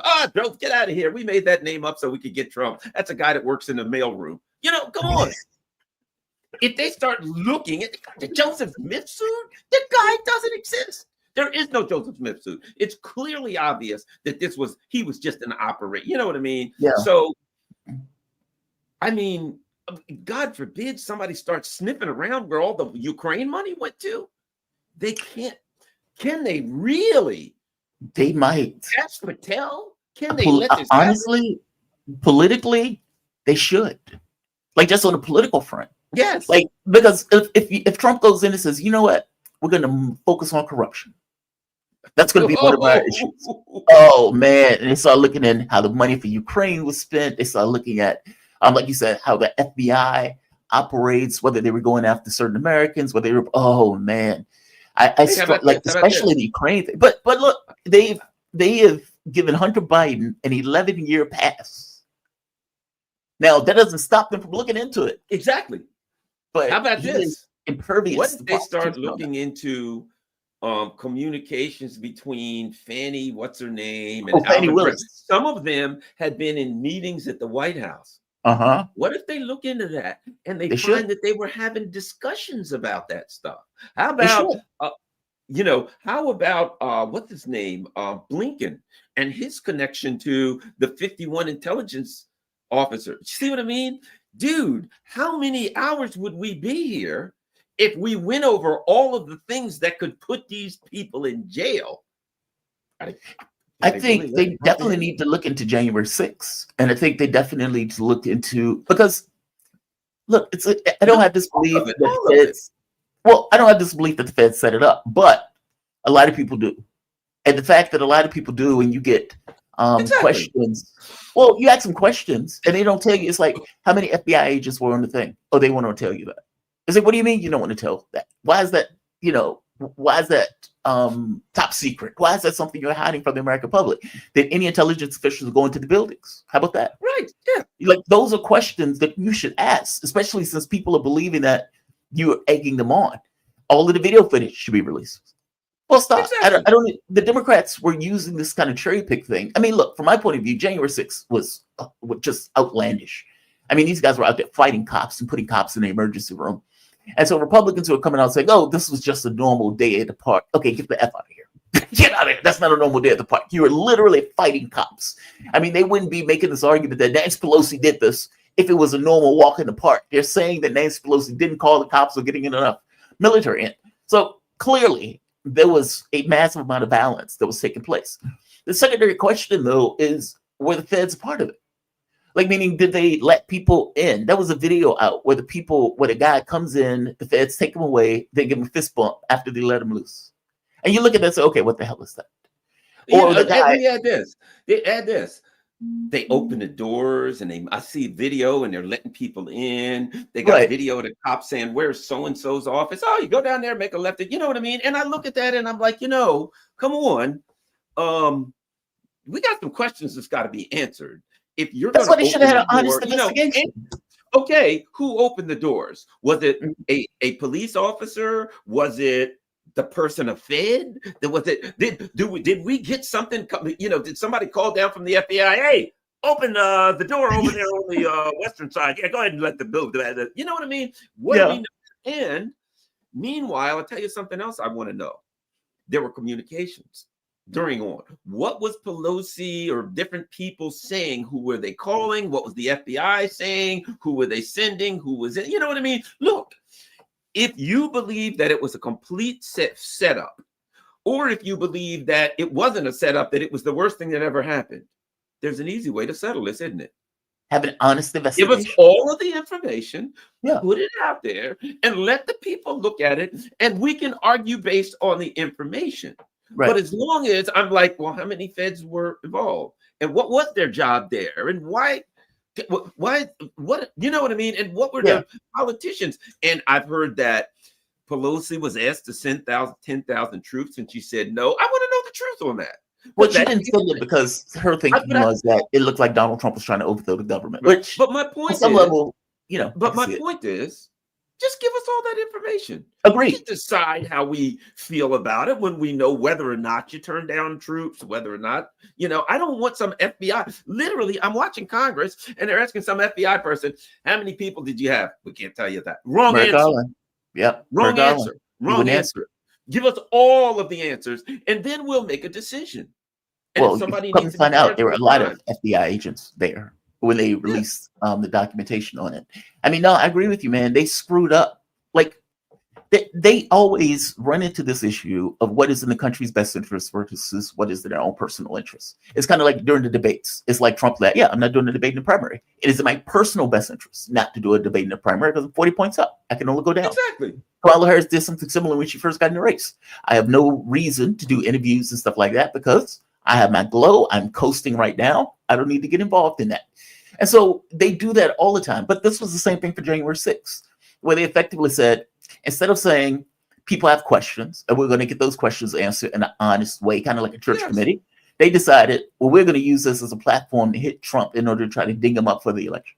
And it's like, okay, dude, that's not in America's best interest. That's purely what you believe that is in your party's best interest, meaning you're running this purely under the guidelines of a party, as opposed to the nation needs to get questions or answers to what happened on that day, since a lot of people believe that the feds were somehow involved in stoking it on. Yeah, I think that's just honest. I don't get the issue why the honesty part is problematic. Even like opening the videos. Okay, here are all the videos. Don't just give us videos of people fighting. Where are the other videos? Get rid of the questions. I don't, it's something aggravating. I'm sorry about that, but we can't leave without hitting one more thing. Because whenever people talk about January 6th, I got to bring something else up. Mm-hmm. Luigi. Tell you what. Yes. Here's my connection. This is so morally interesting. Yeah. Yes, my connection is this. The Democrats ran and they screamed about January 6th. And one of the things they said was they were coming in. They wanted to get us. They wanted to hang us. They wanted to do bad things to members of the ruling. They wanted to hang Mike Pence. Yeah. So it was, you have to be, the plebes, you know what I mean? The unwashed, the hoi polloi out there. Right. You have to be upset because we're making the argument, okay, true, false, or indifferent. We're going to make this argument. The argument was a bunch of Trump supporters who are the evil incarnate came in to do evil, bad things to members of the ruling elite, and you have to be upset about it. Okay. It didn't seem to fly. And I think now we know why. Because along came Luigi, and he did a very bad thing to a member of the ruling elite. And people didn't exactly go bananas over that. They were like chest bumping, fist bumping, high fiving.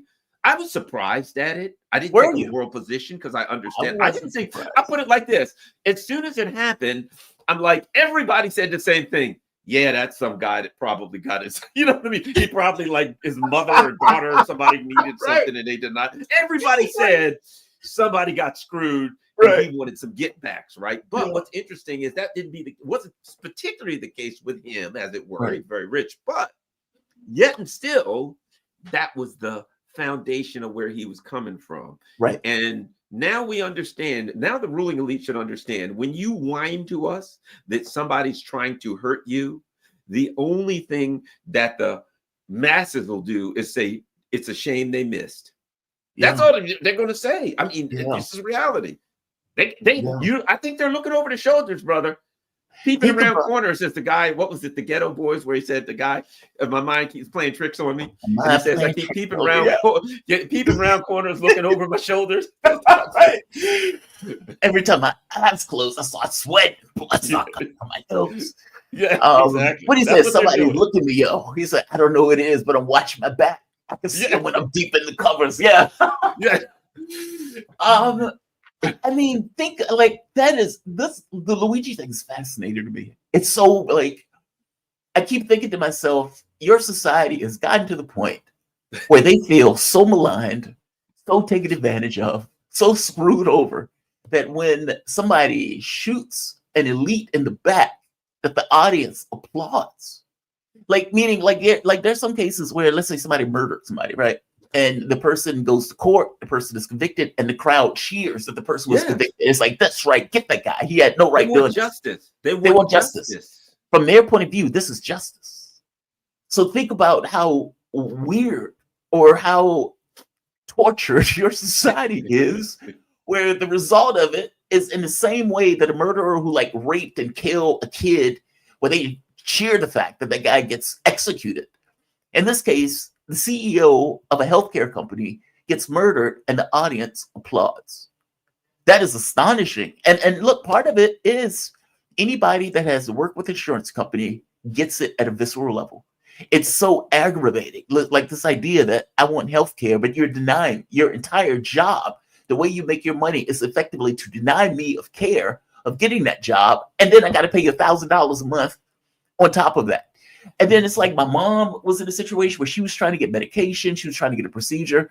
And some rando person who is not the doctor is like, yeah, that's okay. We don't want to do that. My grandmother would need something. Yeah, that's okay. We don't want to do that.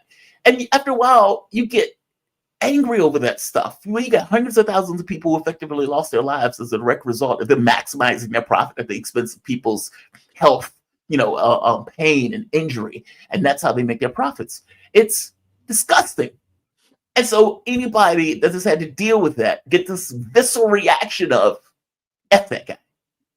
Yeah, It's you know what it is? Yep. It is, you know what's one of the things that I heard immediately, and if I'm honest, I mean, it's a practical, numerical evaluation. Because right off the bat, the people were like, oh, he got killed. And I saw somebody write on online. Yeah, but he's no doubt he's responsible for the death of hundreds of thousands, right? Of people who've died because of, they turned down their medication or wouldn't cover them or whatever, right? And I thought, it's probably the truth. Yeah. It isn't a person saying, I'm for killing innocent people, I'm for murder, I'm from summarily executing people. It was a numerical, practical comment. Look, I'm supposed to feel bad for this guy.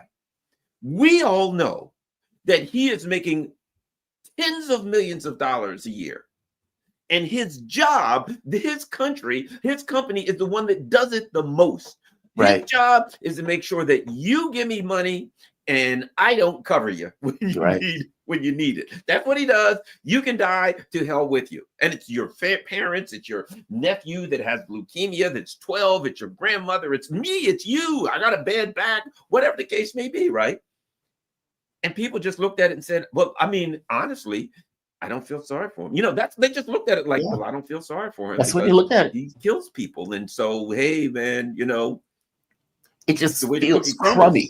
Yeah, it just feels crummy. And it's like, and then you think to yourself, okay, well, is there a political solution? Well, there is no political solution. I mean, the same people who are wagging their fists at people for, not feeling bad about the guy getting shot are the same people that are donating massive amounts of money to ensure that nothing changes on the issue of healthcare.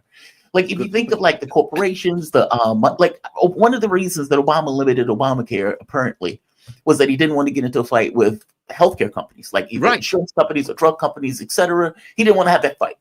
And so he's like, yeah, I'm just not going to go that far with Obamacare. So it's like, the solution is a political solution, but there's no way to get that political solution. It's not like one of the political parties espouse it. One of the political parties push for it. It's like if you put it on the mantle, the American public would back it, especially if you push for it and you argue for it, you make your arguments and everything else for it. They don't do that. And so you instead just get health insurance companies that rape you blind. You just get that. I mean, like that should tell them something that people apply. Because look, the same people, if it was some random woman who walked out and some guy just killed her, okay, they're not going to applaud that. Right. You know, they're not going to applaud somebody being mugged. They're not going to applaud, meaning of all the things of evil, bad things, those people would condemn and they would be perfectly okay with justice being applied to it. And so it's not like these people have some kind of moral deficit or some moral defect. They're seeing this and they're responding to it, almost like if you're watching a movie and the bad guy gets it in the movie and they're like, good job. How about this? Let me throw another thing at you regarding this. Mhm. Look, you brought up a good point. Let's say I can't get healthcare coverage. The family members are dying. My back is bad. I can't get. The doctor says I need an MRI, and the United Health says no, we won't do it. Yep. All these things are going on, right? And I go to Congress. I call my Congress member. Hey, member of Congress, can you do anything? They're like, no, screw you. I'm on a payroll of you. Yeah, right. Okay. So it gets to a point where people feel there's no way out. There's no way out. They can do. This guy's just going to keep getting rich. People like him are going to get rich off of my money, and we're just going to keep dying, right? And at some point, when people feel like there's no way out, there's nothing they can do to fix it, at some point, somebody says, well, I got an idea. I would shoot the bastard, right? And they do that. And all these other people who are sitting there saying, I'm not the kind of guy that would ever do it. But I understand it. Some other guy did it. They're wicked. Dude, they better not start a GoFundMe page for that guy. They did. Oh, did they shut it down immediately? He's got people have given like thousands of dollars for Luigi. Exactly. Because bottom line is you have all these people saying, I would never do that. But doesn't that demonstrate a feeling? Like you were talking about with Europe, with foreign policy. Yeah. Hey, man, we don't want all these wars, or we don't like genocide. Screw you. You get no say here. Well, we'd like our health insurance to at least cover us for the things that they claim. Screw you. We're paid by them. You push people to a point that violence at some point seems inevitable. I don't know. What they say, if change becomes impossible, revolution becomes inevitable. Yeah. JFK something like, if you stop peaceful revolution or peaceful change, you make violent change, or the same inevitable thing. Yeah.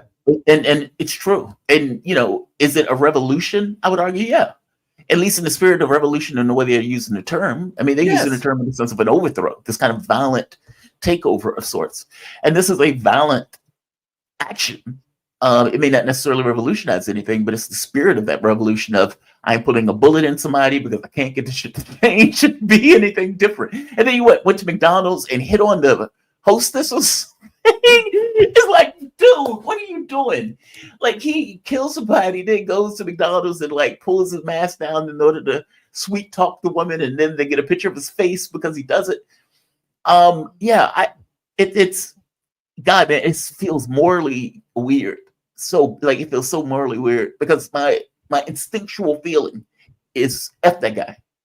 By the same token, it's like, I don't want to condone vigilantism either. It's a weird feeling. Well, with me, it's like this. If you take yourself out of it and say, okay, it happened, putting a moral value on this is not going to change it. This is just something that happened. Right. Let me just look at it and see what I think. Apart from whether I think good, bad, right, or wrong, I always oppose violence against other people. I don't think it solves anything, right? But if I see something, I try to figure out why the hell did that happen. And I think and it's getting worse. They're creating a dynamic where people feel they got no way out, right? And what could be more obvious than health insurance? That's day to day. I'm not a young man. Something could go wrong with me today or tomorrow. I have to get checked regularly. Prostate checks, blood pressure checks, checked for diabetes. You know what I mean? Half the time I go see the doctor in my age, they're like, well, you're right on the edge. Oh shit, not that. I'm on the edge of everything, right? But my point being, these things are of great concern to most Americans, who most of us are on the edge of something or over the edge. Everybody's got some health issues. So everybody looks at that and says, therefore, but by the grace of God goes me. Oh, Oh my God, what am I going to do when I ask them for medication and they won't give it? So we all have a connection to that. And everybody looked at it and said, fuck him. He got what he had coming to him. Maybe they'll listen to, you know what it was? How about the old T-Mobile or Verizon app? Can you hear me now? Yeah, I hear. Yeah, right. Oh yeah, I remember that. Yeah. Yes. Can you hear me now? Hey, will you do something about it? No way. Bam. Can you hear me now? That's what it seemed like. At any rate, Jamarl Thomas, tell everybody where they can find you. And by the way, we're simulcasting. I'm looking right now. Watch this. I'm looking at your channel right now, and Jamarl has 205 people. Right here, we got 685 people here. Look at this, man. This is great. Badass. Yes, sir, man. Jamarl Thomas's channel is just spelled Jamarl Thomas. So if you're a member of my channel, Jamarl and I have been the best of friends for many, many years. Certainly go over there and sign up for his channel. So we're going to weekly, we're going to do this kind of stuff. As you can tell, we're good friends and we have an absolute blast doing it. Notwithstanding Got me a radio, man. There or not. Like I said, we have a lot of fun. I will go to my dying deathbed being appreciative of that. No, that you got me a radio, man. Like I said, it's hard to it's the weirdest thing in the world. I remember that first day because I think it was, I forget her name. She called and was like, "Hey, would you like to come up to DC?" And I was like, "Yeah, sure, I come up to DC." And I think the first day I got into a fight with Lee on air about something, and I was hooked. Oh, I was hooked. I was like, "This is fantastic." No, man, I appreciate it to my dying day. I really do. Yeah, And well, you know what? You had, idea, the by the show, way. you had the progressive soapbox, right? And Mhm. like everything you put out, I watched. And so I'm Did watching. you? And at some point, I'm like, I wonder if this guy would come on. So I forgot who the girl who was, Yeah. what's her name? Cameron. Cameron. And I said, hey, Cam, do you think you could try to find this guy? We'd love to have him on. She got in touch with, she said, oh, he's going to come on. And I'm like, great. When's he going to come on? She goes, oh, no, he's coming to the studio. Yeah, I'm like, driving up. really? And then you started coming up weekly. And next thing you know, you were there. It's like this Negro is here all the time doing a job. They had one or two choices. Either they could hire you and charge you rent or charge you rent. Right. We're there. Right. One or two choices. Right. One of the All right, other. dude. Everybody. Man, thank you for this. This was a good Jamarl idea. Thomas. If you want, we can do it every Friday. I'm down for that. Yeah, absolutely. And you know what we got to do, man? We got to add somebody else. I'm going to try to get Danny Haifong or somebody else. We need to get like 3 or 4. I was talking to him about that. 3 or 4 channels. And we all like run it simultaneously on all of our channels and have a blast and just chat. And instead of, yes, I'll check maybe Russell Dobular over there. Dude, this we'll ask some people, right? But instead of getting like the normal guests that we get on, the Scott Ritters and people of the world, we just like do it with us. And we just kind of I think that'd be fun. All right, dude. I'm going to try to get in touch with a couple of people. That would be a lot of fun. All right. You have a good one, man. See, you know, we're starting, don't you? We are starting, believe it or not. Years from now, people will look back and say, you know, this gigantic news, the alternative news network or whatever it ends up being called. Yeah. You know, it just started with a couple of guys who started running things on the same channels and then more people. And before you know it, all of these people were running stuff. And before you knew it, YouTube was flooded with everybody running this stuff at the same time. And they took it. They took the corridor, New Jack City, right? They took the corridor. All right. All right, dude.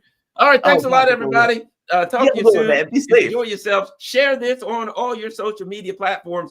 And of course, do you have Patreon? How can people I'm on Patreon. I think on Patreon it's called the Progressive Soapbox. If they come to my channel, under my videos, I have all of the links where they can support.